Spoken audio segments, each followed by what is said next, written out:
Hey, Bob Wilkes here for R&D Workshop. We've gotten in these really cool little night vision scopes. They are infrared and low light amplification, and they are decent size. They're not very heavy, and I'm going to go over these features real quick. First, what you get in the box.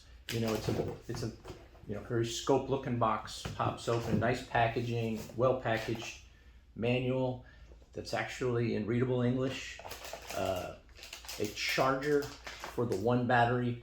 This whole thing runs on one battery, which is kind of the standard battery that you probably have. It's these CRs 18650s, so you could have extra ones of these and easily replace batteries. The battery runs everything. It runs the scope and it runs a flashlight. All right, we'll get into the flashlight in a minute. All right, we include a 64 megabyte or a gig card that just goes in the side, and then it's got this little waterproof door, covers it up. The other waterproof door is for a charging cable, so if you want, you can charge the battery in the scope, or you can use the charger that comes with it. All right, that's the simple stuff. Now, controls, well laid out. I mean, I was very impressed. Most of the functions are going to be using this press and rotate knob, and there's only 4 other knobs. So at night in pitch dark, you can operate all these controls. The first one is on off, and it's also a quick change between day and night. So they doubled it up. Long press on, long press off. Short press, it goes between day and night mode. Then you've got a picture and movie button. So long press, it switches between picture mode and movie mode. And short press, it starts the movie, turns the movie off. The next one is the flashlight. And then the one closest to the knob is a back button. So when you're actually using this, you can easily find this flashlight button, turn it on and off, switch day and night, and then you're probably not using, well, the magnification is going to be on this knob. So you will use that just to go from a 4x, it'll go 4, 8, 16, 32. Your focus is going to be on front, and then basically your parallax, or to adjust the view of the cursor, is going to be in the back.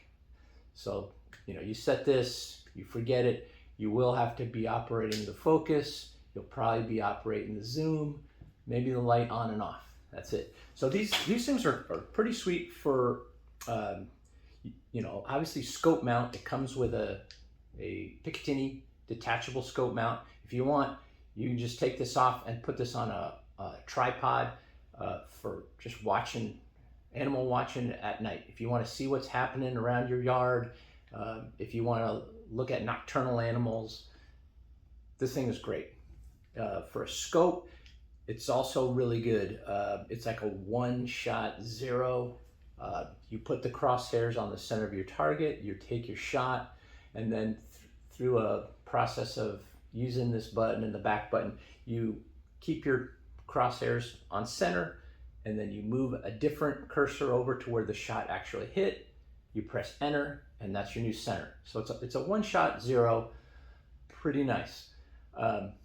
Flashlight. This is the thing that really impressed me the most. This is a small light compared to other infrareds I've seen and used, and it's very well focused. You can illuminate 300 yards.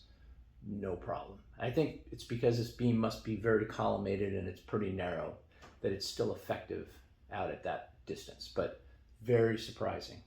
The other thing that I liked a lot was it'll do low light amplification. So as things get dusk, sun is set, things are starting to get hazy, looking through here, it looks like it's still daylight. So it buys you maybe another half an hour or so in those low light conditions where suddenly you can see again. I'll include some images of what you can see. So here you're going to see kind of a deer at low light, and here you can see a, look, I heard a noise over to the left about 70 yards away. Went into night mode, tried day mode. Couldn't see anything. It was just too dark. Night mode, that you could detect motion. As soon as you turn on the light, obviously you can see the skunk here walking around. For a hunting application, I wouldn't bother using zooms of 16 and 32. For me personally, it doesn't get you anything. It's purely a digital zoom, so the things get kind of grainy. I think this would be most effective at your 4x and your 8x, especially. You're not probably taking super long shots at night, unless you're doing varmint hunting. So anyway, the other thing I liked about it, if you're going to use this for non-hunting applications, bird watching and such, again, the 32 is a really far reach, but if you're really wanting to see things close up, I would not recommend a digital zoom for that. The deterioration of the image is just kind of too great. You can know what things are if you just want to know what something is far away. Here's an example. Here's a kayaker, and then there's some harbor seals, or sea lions actually, around the kayak. Now I could tell what's going on at this level of zoom, but it's not exactly, I can't tell who's in the kayak, but I can see a person, I can see him fishing, I can see the sea lions, which is kind of cool because this is very far away.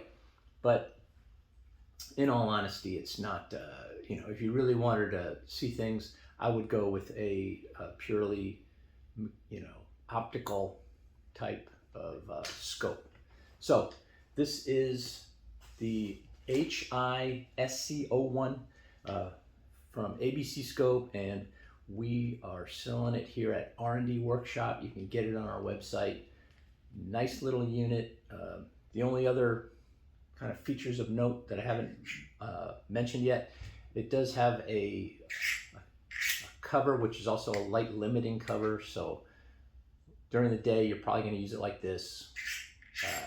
Dusk and dark, you take this off, it opens up the full objective, and then you also have a detachable eyepiece so that the image is not just lighting up your face and giving your position away or alerting any animals in the neighborhood. I would recommend putting a tie wrap on the back here just to secure this, because if you are in the dark and this thing gets knocked off, you'd never find it. Another kind of cool thing is, it's an image on a little screen in the back, and because of that, essentially it has infinite eye relief. So if you wanted to mount this as a scout scope, or do you want to just look at it right through the eyepiece, either way works. So there's a lot of versatility. Again, HI SC01, night vision, infrared, and low light. R&D Workshop. Check it out. The videos will be there. You can pick it up, and it's a really nice unit.